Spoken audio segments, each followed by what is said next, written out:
नमस्कार.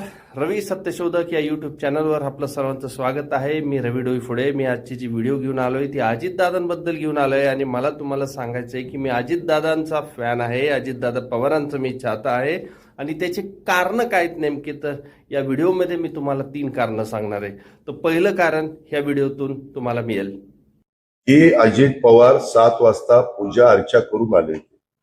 मी गळ्याच्या खोटं बोलत नाही. माझ्या आयुष्यात मी कधी पूजा अर्चा केली. मी पूजा अर्चा करतो ह्या लोकांची करतो.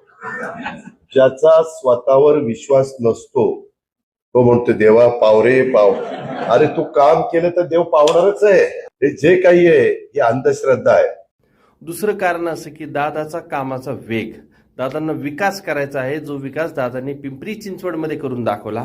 त्याच्यानंतर पिंपरी चिंचवडचा जो सभोवतालचा भाग आहे, जसं वडगाव शेरी मतदारसंघातलं दहानोरी भाग येतो, वडगाव शेरी येतो, एरवाडा येतो, या भागातले पाण्याचे प्रश्न सोडवणे, ट्रॅफिकचा प्रश्न सोडवणे, ओव्हरब्रिज देणे, अंडरग्राऊंड रस्ते करणे पूर्ण पुण्यामध्ये बऱ्याच साऱ्या ठिकाणी, हे दुसरं कारण आहे. आणि तिसरं सगळ्यात महत्त्वाचं कारण म्हणजे दादा हे विवेकवादी नेते आहेत. म्हणजे दादा हे विवेकी आहेत. जरी ते भारतीय जनता पक्षासोबत म्हणजे अविवेकी लोकांसोबत गेले असले, बघा मी खूप मोठा इथे भारतीय जनता पक्षावर आरोप करत आहे अविवेकी, कारण का भारतीय जनता पक्षातले खूप सारे नेते हे अविवेकी आहेत. जसं ब्रजभूषण सिंग, मुली ज्या होत्या आपल्या पहिलवान मुली, तर त्यांनी काय केलं होतं की आरोप केला होता ब्रजभूषण सिंगावर, परंतु भारतीय जनता पक्ष काही ऍक्शन घेत नव्हता.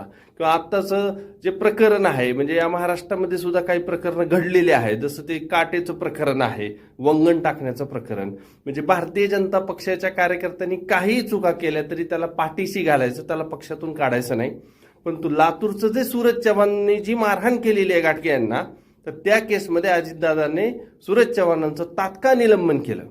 म्हणून मी म्हणतो की अजितदादा हे विवेकी नेते आहेत आणि म्हणून ह्या 3 कारणांमुळे मी अजितदादाचा फॅन आहे. व्हिडिओ संपूर्ण पाहिल्याबद्दल धन्यवाद. आणि मला तुम्हाला सांगायचं आहे की व्हिडिओला लाईक करत जा आणि कमेंटसुद्धा टाकत जा, जेणेकरून पुढच्या व्हिडिओ काढण्यासाठी मला आनंद होईल.